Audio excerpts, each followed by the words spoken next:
MIDDLEKAUFF! Baby, hey!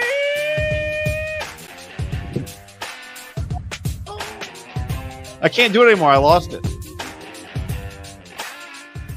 You know, sometimes when it goes, it goes. It's just you don't exercise that muscle anymore, you know? We're always talking. And I just lost. That's true. But the actual yell, you know, the yell to start the show, I lost it. What's up, everybody? Welcome to another edition of Haberman and MIDDLEKAUFF. I'm Guy. That's John. And you might be watching this live on the YouTube channel, after the fact on the YouTube channel, or on the podcast. If you are listening to the podcast, great. Either way, podcast is down in the description on the YouTube.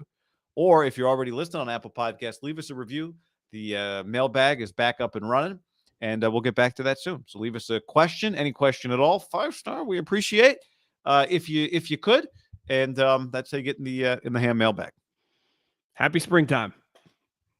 Yeah, baby. Did you watch any Mets Cardinals today? No, but I know how angry these new rules make the guy Haberman's, the loyal old school baseball types of the pitch counts. I love it. Pete Alonso run from first base to get ready. I know that they called the game a couple days ago because the pitch clock. I fucking love it. I like it too, though. So if I like it, are you not getting the satisfaction? I just do you think the Bob Costas is like this? You know, the increased pace of play. You know, I don't know about Bob. I think there are a lot of people who are like baseball purists who think the game. Here's the thing you got to remember: it's kind of like complicated.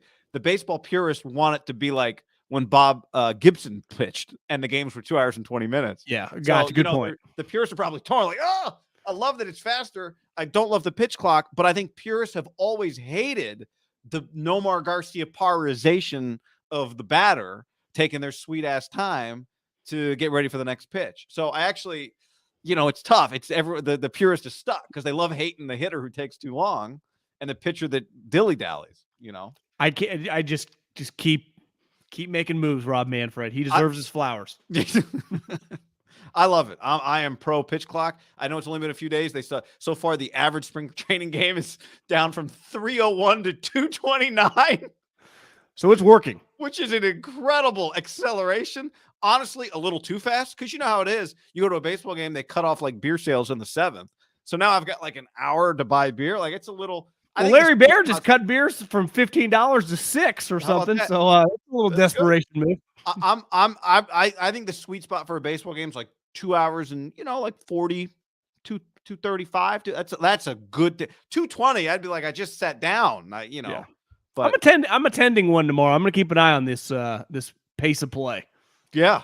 Did you see the video of Pete Alonso running from first base? No, I did not see that one. Well, because he was up next, right? Yeah. So they just pop up to wherever. He fucking sprints like he's Brandon Ayuk because he has a process, a breathing thing that he goes through, on the on-deck circle. He's going to need it now the clock's going. So he sprints, grabs his helmet, then he's got to gather himself, and then he goes through his breathing. That's funny. Yeah, it was sweet. It's good you're going to it now. Spring training, some of the minor league guys might be a little quicker. I just remember going to a game last year and watching the dudes come from the on-deck circle. They take a big old loop to walk all the way around, let the music play, get your neck loose. Yeah. Just get in the box. It's a lot of Kyler Murray urgency previous to this clock. And now we're trying to get some, Peyton Manning urgency. Let's move. Drill the drill. Speaking of Peyton Manning urgency, we got some urgency. We got a lot to talk about. We didn't do a show last week. So we're doing a show, and we got a lot to get to. NFL Combine starts this week in prime time, John. Kyle Shanahan, for the second year in a row, will not show. He shows off his ankles. He will not show at the Combine. Robert Saleh not there. Sean McVay. Was Sean McVay the first to no-show the Combine? I think he was ahead of the curve. Matt LaFleur, no-show in the Combine. So no Kyle Shanahan at the Combine. Him and his coaches. It's going to be Adam Peters and John Lynch and the front office. Listen, I have no problem. These coaches, and I know Kyle specifically, got good word, does not like doing the media thing, like where all the reporters are there. He says, I talk all season long. There's all this unknown coming up in a couple weeks. Like, it's pointless for me to talk. You went up to him after the media scrum, the last one he did, and said, "We'll get you on the pod." And he said, "Cool," and he hasn't come back since. No, he is not. I have no problem with skipping that. Belichick, who attends the combine, I don't know, for 50 straight years, skips that. Does not talk at the combine. I do think they should attend, though, the workouts. If I'm the league, I want my coaches there. I also have a little bit of a problem from an old school scout in me. Like, you get an opportunity to meet some of these guys. I get you don't have a first and second round pick, but you have 17 thirds. You are going to get the opportunity to meet some of these guys and some of these players. You are going to interview, right? The 49ers are not going to be interviewing Anthony Richardson and Will Anderson, right? They're going to be interviewing potential third to fifth round picks. Yeah. And like Pete Carroll's there, Andy Reid goes. I mean, Belichick goes. I mean, you got three guys that have won a shitload of games. They're all 65 to 70 years old that think that this thing is important. And Kyle clearly does not. Joins on Zoom. Yeah. That's what he did for the meetings last year. Joined on Zoom. I read he's going to do that again. So the first part I agree with you on. I very strongly agree with you on. This is an NFL show, and the NFL should have its coaches there for its show. And what I would say is actually not there for the workouts. I would say, coaches, if you're not coming, Kyle, if you're not coming, we're going to pick a day. All the coaches that aren't coming, that RSVP no, we're going to pick a day.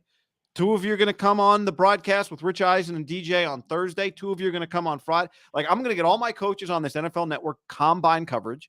You don't have to sit there for 8 hours today, but you are going to have a time slot from 4:15 Pacific to 4:30 Pacific.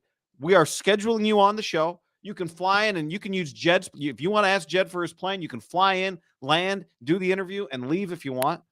But you're going to do that's what you're coming to do. You're going to do that. That would actually be how I would use them. I would make them do the interviews. I would not make them sit there, just so I can get a shot of them in the crowd. But I would make them do the interviews. And I would mandate it if I were the league, and I'd put it in all their contracts if I were the teams. I totally agree. I mean, now the flip side is I actually don't. Is it the worst thing in the world? And this is kind of tongue in cheek, but not. Kyle kind of fell in love with Joe Williams, and the Niners drafted him, and that didn't work. And he really liked C.J. Beathard, and you could argue it actually worked. It was a good pick. He's an NFL backup quarterback. They drafted him where backup quarterbacks get drafted. That having my coach not be there in person to fall in love with a player isn't the worst thing in the world. The guys that my front office recommends we come and bring in for a visit, we'll then bring in for a visit. But let John and Adam Peters do their work independent of Kyle, just be in the personnel only mind, keep the coach away from it for a little while, and then bring him the guys that, I mean, he wasn't at the thing last year and they drafted Brock Purdy. Yeah, I mean, I can say, and, who else did they draft last year? I mean, the other guys that have Drake started. Jackson. Yeah, so I have no issue from a scouting perspective, like separate them, whatever. I'm talking more from a league perspective. I want him there. A starting offensive lineman they drafted. Ultimately, I would also say this, like, what the fuck's he actually doing at the office? All these guys. Bring staff together, John. Like Robert Saleh, what are you doing, man? If I'm the league, I mean, these are 4 like top 10 draft picks. If you're Rich Eisen, like you would want in the booth with you, right? For 15 minutes. And you could argue when you factor in Rodgers. Hey, Matt, have you talked to Aaron Rodgers? That'd be a big story this week. Robert, what are you going to do at quarterback? Kyle Shanahan is easily just one of the more famous coaches in the league right now. My point is, even if I separate it, we can encompass everything, the league and from a 49ers perspective. If Andy Reid and Bill Belichick do it, should you? And then there's an element of like things change, industries change. I used to thought when we first got into radio, like you had to watch every game. And it turns out like, no, we're an entertainment product. Like if you could entertain, like there are a lot of guys that probably watch every game. If they can't entertain, you're not going to listen to them. Right. So Kyle might say like, what am I actually gaining there? Like, does Andy just go because he likes to go? I don't like to go. Right. So I don't know. I mean, I understand both sides, but I just know arguably the best coach of all time and currently the best coach in the league, they attend this thing. They have a combined 80 appearances. Well, who had the famous line? Was it Ray Lewis? You pay me for practice. I play games for free. Yeah. Like you get to call plays for free. Right. But you have other things as part of being an NFL head coach that are called responsibilities. And the combine, while it's not the Super Bowl or week 1 Thursday night football or Sunday night football or whatever, is one of the primary off-season products that the NFL has. The draft, right? It does feel, I just saw this in the comments. This whole crew's under 43, kind of cool, think they're a little above it. It just kind of feels like that, doesn't it? It's not just it's definitely they couple older coaches up also in the era where you had to go, right? They've become head coaches in an era where it's just they've literally chosen not to go. They said, "Fuck it. What are you going to do to me?" Right. But I just mean the older guys go because they've always gone, and maybe they look forward to going and hanging out with each other or whatever. I don't know. I don't even think it's hanging out. I don't know, meeting players we're going to draft, right? That I'm going to coach. I mean, one thing you would say that's different about, I guess McVay's not in this group. The other 3 guys, well, Kyle's not in this group either. Like Andy, although Andy has a strong GM and Brett Veach, like those guys are kind of the final decision, right? Robert Saleh doesn't make the draft picks, and for sure. But whether it's your decision or not, you still get to introduce yourself and meet players. Yeah, I guess ultimately you're going to need players to win games. Yeah. John, on the chat on YouTube, Jay Mill says, I cheer for the 2 most injury-prone franchises in pro sports, the 49ers and the Canadiens. Please help. Huh. Boy, how about that second line for the Canadiens, huh? I have found myself putting hockey in the background much more over the last couple months, as I've boycott would be strong because I did watch a couple NBA games yesterday, but the NBA has driven me, the consumer, starting with Adam Silver, away. It's why I celebrate Rob Manfred for making changes. They refuse. And I just appreciate the hockey guy. I don't really know the sport, but I appreciate the mentality and what the sport stands for of toughness. And I don't know, we just play games. Like, actually. I saw somebody made the point, like, it's the teams that make all these NBA players sit. Like, the team should stop scheduling off days for all these guys. And then they would play. Not all of them, but they'd play more. Like, a lot of these off NBA load managements are, the team set out at the beginning of the year and like schedule the off days, which is bad business. I saw that on Twitter. Was that Nate Jones tweeting? Yeah, Nate Jones. I wanted to respond, but I don't want to waste time arguing on Twitter anymore in my life. That's the dumbest thing I've ever heard. These top players tell the teams everything they want to do left and right. I don't think it's the dumbest thing I've ever heard. I mean, I don't think it's as simple as he made it, but I also think like the teams do schedule off days ahead of time at the beginning of the season for guys. Well, yeah, but if Kevin Durant wants to play, he's going to play. Oh, James Harden yeah. I mean, I don't. Play. Yes, he's not being restrained, but it's in who. No one's bitching and moaning about random guys. It's the stars. That's about 25 players. Nobody comes in on President's Day if the company gives them the day off. No, you change what's expected of the employee, and they change their habits. Players run the league; they do whatever they want. Well, there's no question about that. I did, in terms of them running the league, I did watch the Open. There was a hockey game on for a second Saturday. It was like I don't even know who. Oh. It was the Caps, because I did recognize Ovechkin chest bumping a guy in the locker room. I watched the Open, just the hype. That's all I watched. But yeah, give me Klay Thompson going off. Brock Purdy not available. John still has not had surgery. The NFC Championship game was a month ago, and Brock Purdy still has not had surgery. January 29th, I think, was the NFC Championship game. Still no surgery. He went in last week, and the doctor said the elbow is still too swollen, so we'll reevaluate the elbow beginning of March.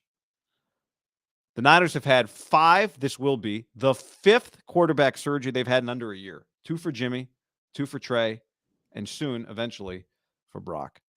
Now, Brock still has plenty of time to get back in time for the beginning of the season, but it's starting to get a little closer, smoothly. Though. I would say that news was, and this goes back to Kyle refusing to be like, if I could do it over, I would like another play call. That's all anyone wanted him to say. If I could do it over after knowing the result, I would like another play call.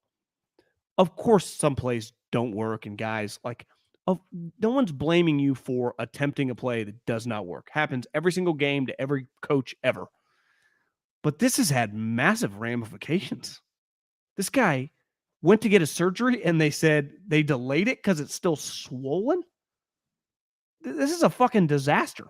Trey Lance told Quincy Avery on his podcast, Quarterback Guru, that his second surgery was a setback. I know Twitter was like, MIDDLEKAUFF, you're freaking out. It's like, well, this wasn't planned. And even he admitted it. Of course he did, because it was a setback or something that wasn't planned for, just like this is something that wasn't planned for. And it's just, this is more of a disaster because this guy was their starting quarterback, right? This is a problem. It's, beyond concerning because no one can control it. There's this unknown of this muscle. This is a problem. I don't know what else to say. Yeah, I think you can call it a complication. Like, he has a complication pre-surgery with his elbow. My question would be, why isn't the swelling down? Most guys who need a UCL surgery don't have to wait a month post-injury to get the surgery, right? So beyond just he's technically not getting Tommy John, though, just the brace thing, right? Yeah, the UCL. But again, like, what's going on in his elbow that is preventing the swelling from going down a month later to the degree that they can get surgery? Now, maybe they injected, the liquid in there that lets them look at the elbow and see what the injury is, because that's supposed to create swelling. But from what I've read, that creates like 5 days of swelling, not a month of swelling. So at this point, you cannot assume that what comes next is going to be smooth, right? You just can't. You hope it is. It can be smooth. He could come back and there are no further issues. But as we've seen repeatedly with this team, complications happen. And we just had one with the quarterback, Trey Lance. If Trey Lance doesn't get the second surgery, is he back to be their backup quarterback? Probably not. But does it affect him moving forward? Well, he's got to prove that it doesn't. So it's more the same for them. And for them, what the same means is instability at quarterback. Yeah. This is a lack of stability. I think the big picture thing is here is something wrong. Right. Like, something more wrong than, we think. Yeah. And they've even said they won't know until they cut it open. Right. They're giving an educated guess right now, but they've admitted they won't know for certain until they open the thing. And the guy that was going to open the thing says, yeah, it's probably not good for me to open it while it's swollen. That's a good point. And typically, like an ACL surgery, right? You tear your ACL, you don't get surgery the next day because it takes a couple days for the swelling to go down. Like, not a doctor, just state school guy. It does feel like you would have to be concerned that something is more wrong in there than they realize for this to be lasting this long. It's usually like a foregone conclusion where they report, so-and-so did the surgery at whatever hospital and it all went great. But it's actually, that's a news. If that happens with Brock, if it's like we got in there and it was just the UCL and we got it in there and everything looked good and that's all that we had to do, that's actually going to be news, because at this point, this is the biggest win since the Cowboy game. The other piece of quarterback, well, I guess several. You already mentioned one Trey Lance piece of news. There was another piece of news-ish. Albert Breer did a mailbag, and somebody asked him about Trey Lance last week, and he said this: he's not as skilled a runner as the Niners had hoped. He's a big, strong athlete. The question is really whether or not he can improve with a passer. If Lance, through his work with personal coaches, comes back a different quarterback in the spring and lights up OTAs, I think the Niners would be thrilled. Now, my take on this when this story came out, John, was kind of so what? We know Trey Lance is not a great runner. I've watched it. You and I, before the draft, broke down a bunch of his tape. He looked like a great runner. He has not looked like that runner in the NFL. That's been apparent really quickly. If his best skill is running, then it's a failed pick. So one way or the other, the Niners need to not run him 18 times a game. That is not. But they've admitted now through him and through the grapevine, which obviously they would know this because we knew it, that his running is not some positive, right? Yeah, that's 100%. Because at worst case scenario, it's like, but it's not his best trait. But what are his traits? If that, and this was the argument with him last year. If he's going to be an inaccurate quarterback and he can't run, like, at least Fields, it was evident immediately, right? Like, you drafted this dual threat, and even if you knew you were never getting Kyler, or even like what Fields, is a fucking elite runner too, or Lamar, you were hoping like a poor man's Josh Allen or something. And it was clear he just can't do it. He's not fast. He's not confident. And I would say that's a part of the reason taking the huge swing on 3 was the total package, the runner and the passer. Like, part of what makes Josh Allen a really potent player is he's increased his accuracy, but wouldn't you say his running at any moment, he can just turn into Cam Newton when all else fails? What's his name with the Eagles? Jalen Hurts is passing immensely, but at any moment can run. So what happens on first and goal or the 2-point play? What are you doing? Fucking give it to have Jalen run at quarterback power. Because Jalen got hurt this year running. But quarterbacks get hurt running, but Trey Lance was never going to turn into Phillip Rivers, right? He was always going to be a dual threat. Jalen's not going to. My point is, Jalen's not going to stop running. Maybe at the 17 times a game, might go down to 8, but running's going to be a part of his game in his 20s. It was a part of even Steve Young. Like as he got older, he was just a pocket quarterback, but athleticism is a huge part of the pitches he's going to throw. Because Russell Wilson, why is Russell Wilson potentially fucked? Because he's not a true pocket quarterback. He's got to at least scramble outside the pocket and just be the threat of running. Well, if he's not going to do that, he's never going to be Drew Brees. So it's why that guys like me that were bullish on Trey Lance started getting nervous once he kind of sucked at running. It's like, well, it's such a Hail Mary to ever be like an above average passer. If you just can be an average passer, but you're this dynamic runner, I can really function with you, especially when I got really good skill guys and a good coach. I think it's possible that Trey improves as a runner, but it's going to take him playing a lot of football and getting more comfortable. I thought there were times where he tried to make more happen. And here's the hard part is there's just not a lot of evidence to evaluate him on, but he tried to make more happen. He felt like this is what I'm here to do. Kyle Shanahan is telling me this is what I'm good at because he's running me a bunch. So I need to make plays running the football. And I think when your coach is essentially telling you like, hey, this is what you're here to do. Like if your coach said your best skill is your deep throwing ability, you would force the ball downfield. By the way, the Niners call plays, they're telling Trey your best skill is running. And so it felt to me like Trey Lance tried to make 8-yard runs out of 3-yard runs, wasn't sure if he should go down or try to take on a defender. He was really uncomfortable. And I think if he can find a way, whatever that way, if he can if he can develop as a thrower a little bit and just take some pressure off of himself, and then his runs become, option 1, option 2, option 3, nothing there. Now I'm going to pull it.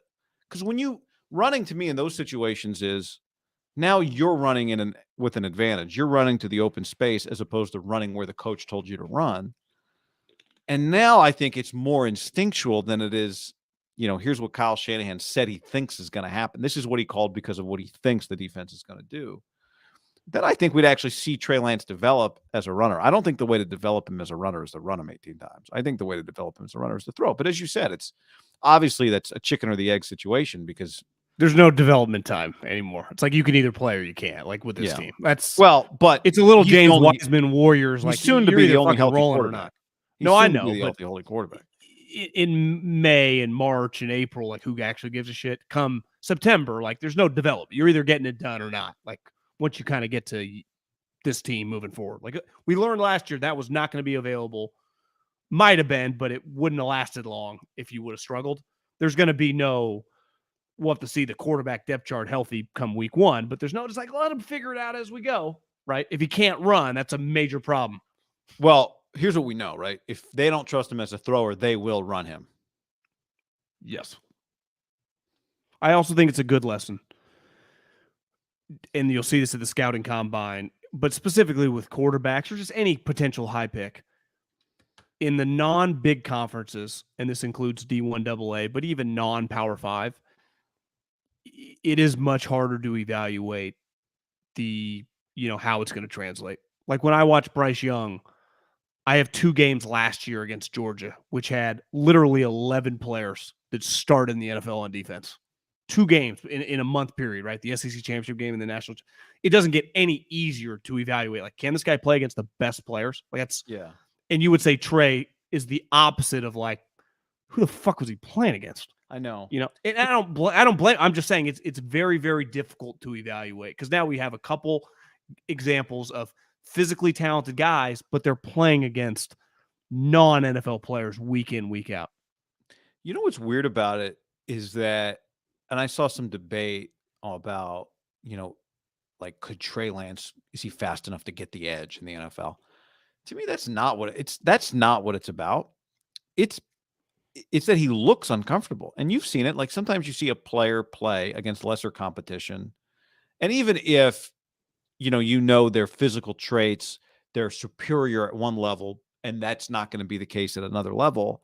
I do think a lot of times, a guy's comfort in terms of just understanding what his body is capable of can translate. Now you learn real quick, like, oh, you could get that shot off at your Division IV high school.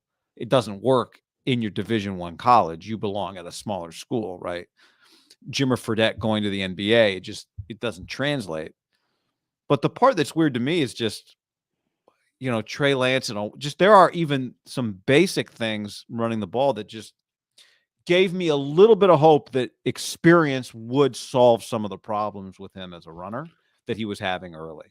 And he just didn't get that. I just think you never, hell, even Bryce Young's a good example. You never know till you know, right? You can have a lot of success in the minor leagues. Game one, you're facing Justin Verlander in front of 50,000 people. I can win the U.S. Amateur. Yeah, and but you might. the next But year part I'm of that teeing is off like at the Masters. you might get 500 at bats that. I'm just saying. I don't think Trey's slower than I thought he was. I don't think he's less wiggly than I thought he was. It's not that. I think he runs way less confident than he did in college than he does. Well, 100%. I agree. But it's not like. I guess there's a difference between.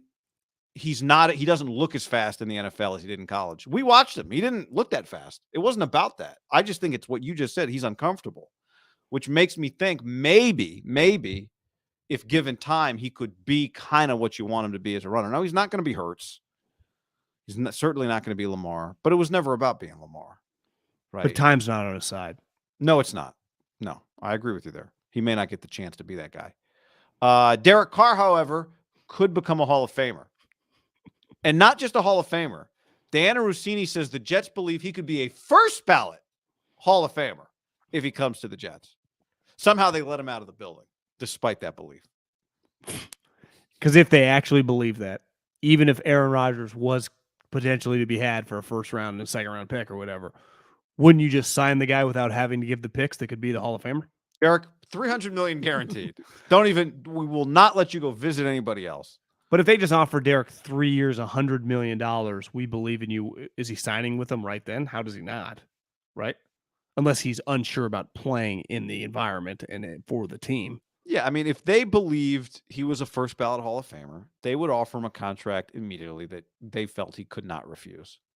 That his agent would say, yeah, we're not getting this anywhere else. I think they're in the position, there's no I think, I mean, clearly, is a little like college. They're not Alabama, Georgia, or USC, right? They're probably that second tier because they don't know if they're going to get Aaron Rodgers. So you have to approach it like when you're South Carolina or Kentucky and you go, well, we're not sure if we're going to get this guy. He might go to Alabama, but he said he'll come here if he can't go to Alabama. You are still wooing that guy, right? And I think you woo the second guy that you know you can get or potentially can get. And this is part of the recruiting aspect of the NFL that you don't really ever see, except for this time of year with some free agents. And for the most part, they are it's just money with a guy that's hitting free agency truly on the 15th. Some of these early free agents, especially a quarterback, I would imagine he's being told some things that are white lies by the Saints, by the Colts, by whoever he visits. And I read somewhere he's going to visit a lot of people. Because I bet, a lot of I'd put his over under visits at like 5. So the question is, could he become a Hall of Famer? No. He has 217 career touchdown passes, 99 interceptions. I think in order to become a Hall of Famer, you'd have to say, can he play at what his best has been? Right? You have to take at least what the player has shown his best to be, right? When he was third in the MVP voting in 2016, he was 28 touchdowns, 6 picks, 64%. I'd say this, 64% is a number you can replicate. That's not he wasn't 71% that year. I think he has. He's been better than that before. He has been. He was 68% passer in 2021, and he was 70% the year before that. You go to Gruden, right? If Rich Gannon had gotten to Gruden earlier in his career, could he have become a Hall of Famer? he was an MVP at 37 years old, and he only played 2 years after that. Well, Matt Stafford, who had a better base before he got to the Rams, was remember that was the argument. Could he be a Hall of Famer? He won a Super Bowl. Yeah. And it still feels like he's got a ways to go, right? And he was ahead of Derek when he changed teams after his 9 or 10 years in Detroit, right? He was, yeah. In terms of a Hall of Fame candidate, you mean? Yeah. Yeah. He'd had a better career. I would say looking like the guy that just won the MVP last year threw 41 picks, or excuse me, 40. We haven't done this in a week. 41 touchdowns. Took a break from math. Derek's 28 touchdowns. He'd have to be minimum 35, I think, is kind of the new benchmark. Yep. To win an MVP. And then it's like you probably have to win some MVPs. You got to win some playoff games. If you're saying you're not going to win a Super Bowl. Rich Gannon threw 26 touchdowns his MVP year. That was 2002. Gannon I didn't realize Gannon was fourth in the MVP voting 2 years before that. In 2000, Gannon was an MVP. It was Marshall Faulk won it, Donovan McNabb, Eddie George, Rich Gannon. Yeah, he was good with the Raiders. So, he's had no chance. I would lean no seasons. Chance to probably no way. He's had multiple high-end seasons, and he's not a Hall of Famer, right, Rich? Yeah. It would take – first of all, it's hard because he loses coordinator pretty quickly, right? I'd say Derek's numbers with the Raiders, I wouldn't say they're irrelevant, but I would say they don't even start the case. No, he does not have a year that to me, the only spot where those numbers come in is if you start doing career totals at the end and you go, oh, well, look, it turns out his touchdown, he starts throwing a bunch of touchdowns with the Jets. But his coordinators, if he's a Jet, are Todd Downing, who's his boy. And remember his career, his career suffered after he lost Bill Musgrave and went to Todd Downing, right? Yeah. And Nathaniel Hackett, who we'll say, I don't know. You're saying Todd Downing works for the Jets now? Yeah. Okay. That's what David Carr said on NFL Network. I hadn't checked the Jets. I didn't even know that, which makes a little sense for the connection. So, yeah, David Carr said that. I haven't checked the Jets coaching staff yet, but so he needs Robert Saleh to turn into he would need Robert Saleh to turn into a 10-year plus Jets, coach. I think the only chance he'd have to have a 5 or 6 run where he was an MVP, probably Super Bowl, rattle off some other big playoff victories. I mean, it would be one of the better 4 or 5 year runs in quarterback history. The fact that he plays for the Jets, would that give him any bump? They have such a bad franchise. You take the Jets to a couple AFC championship games? All I've got is Todd Downing in jail. Yeah. I've got him pass game coordinator for the Jets. Okay. So he's been added. Yeah, you had to add the word Jets to the search. Otherwise, all you got was jail. Yeah, sentencing. Jail. Yeah, not funny. Jail's not funny. Carson Wentz got cut, John, saving the Commanders almost $30 million. He was the number 2 pick in 2016. He's now heading into his 8th year in the NFL and will be on his 4th team. His 3rd in 3 years, which is that's the one that's pretty crazy. I guess 4th and 4 when you really think about it. Should the Niners be interested? Or should anybody else be interested? Will people be interested in Carson Wentz backup quarterback? I think there are teams with established star quarterbacks, the Bills, the Chiefs, that will be all over him at a veteran, $1 million a year as the backup. I think the Niners should definitely kick the tires on him. Again, for $1 million, whatever his cheapest price is, because now he doesn't cost any money, I would have no problem giving him $1 million, because that immediately sets the tone of what his role is on the team, which is nothing. Part of the reason he's been the starter the last several years every time he leaves, because he's making $30 million. Right. It's pretty nuts that his career is just falling off a cliff and Jared Goff's going pretty strong. Just had a career year. I don't think anyone would have picked that one 3 or 4 years ago. Especially because he was an MVP level player. Right? He might have won the year he got hurt and Nick Foles took over. He was having an MVP season. Yeah. Him and Derek both kind of had the same thing, back-to-back years where Felt like they were going to win the MVP. They had devastating injuries. Kind of derailed their careers. Derek got it back. Carson not. But it just felt like these guys are going to be like MVP level player. This is a star. Yeah. You know? And he was every bit physically what people thought he was going to be. Yeah. He can't run anymore. The one, to me, with the Niners, the drawback would be, does he understand that if he gets $1 million contract, he's not being brought in to be your starting quarterback? Because the last thing I want Carson Wentz, who seems to be not beloved by locker rooms, is to walk in believing it's his locker room to go win. And why wouldn't he? I could see him thinking that. I got Trey Lance coming off an ankle surgery. You could not be their quarterback last year. I got Brock Purdy coming off an elbow surgery, presumably, eventually. Why wouldn't I walk in here and think, if you're him, you go, well, so I got to beat out Trey Lance, and then like when Brock Purdy comes back, maybe him too. Why can't I be the starting quarterback on this team? That's what he would think.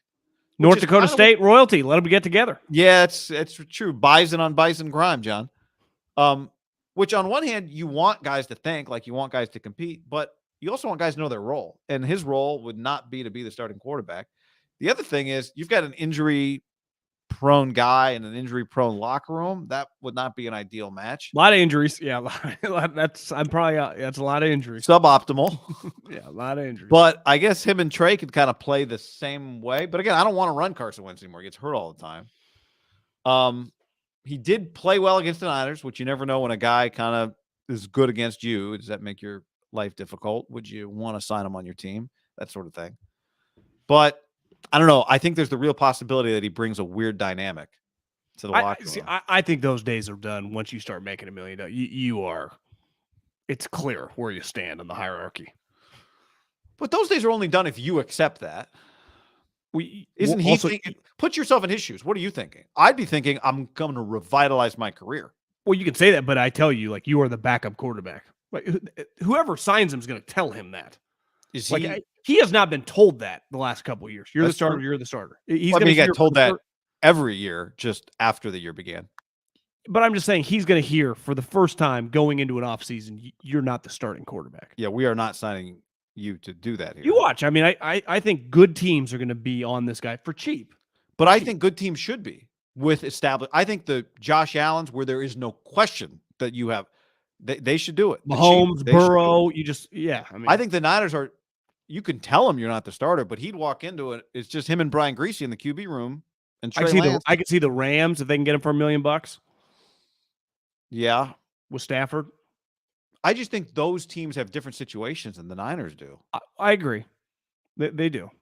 I'm just saying, if you told me the Niners, my stance would be the Niners have signed him for the veteran minimum. I will say that's a good signing because I'm not giving him any money. I can cut him whenever I want. That's the best part about these. That is the good part about it. Yeah. It's like I'm not tied to him.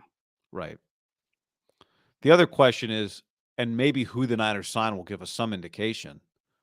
Like, does Kyle Shanahan view Trey Lance as definitely good enough to be his backup quarterback? Does he try to sign somebody that is the backup quarterback and make Trey Lance his third string quarterback? That's where they're kind of in a weird spot. Well, assumes Purdy's ever coming back. Yeah, well, exactly. Assuming Purdy comes back, like how do you structure what do you do? Like the Nate Sudfelds who are just I don't know. It's a weird they're in a really weird spot right now. Do you draft a quarterback? No. Somebody in the chat was like Tanner McKee. Did I see Grant threw this out there the other day? I've thought Kyle would like Tanner McKee for a while. Just first of all, the Stanford guys, physical traits, undervalued, smart, undervalued because he didn't perform like people thought he would. Remember last Daniel Jeremiah. Was it last year they had the Wake Forest offense and it didn't go well? Yeah, that was last year. But so 2 years ago, David Shaw came on the show and Daniel Jeremiah both said like he's a first round talent. But Stanford's had a lot of those now. The last couple quarterbacks is like I know. There's a difference between being a first, like you're no longer a first round player. Even though I saw Bucky Brooks had him like a fifth quarterback. Well, the Niners don't draft till the end of the third round, so even that fifth quarterback might not be around by then. I bet Tanner McKee goes in the second round. What do you think? I do. Yeah, I do. All right. Anything else to add today? Just keep those clocks rolling, baby. Get those people fucking pitches going. Get in and out of the batter's box. Rob Manfred, man.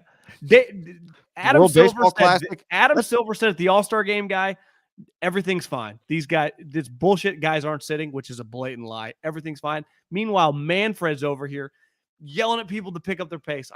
One guy is trying things. The other guy is fat and happy, even though he's skinny. Very skinny. Very, like, Jesus, he's a terrible looking bald guy. World Baseball Classic starts next week. They're not using the clocks for that, though. That type of stuff, whatever. I wish they were. Yeah. I mean, does anyone watch the World Baseball Classic? I will. Yeah. Well, that's there's nothing on right now. I guess March Madness is starting soon. I'm trying to read. See how that goes. What are you reading? Well, I haven't started yet. I mean, in theory. Physical books or Audible? I was going to mix them up, because I don't know if you really get credit for listening because you start thinking about other stuff. You definitely get credit for listening. All right. Thanks, everybody. Just like you get credit for listening to this. Bye, everybody. Later.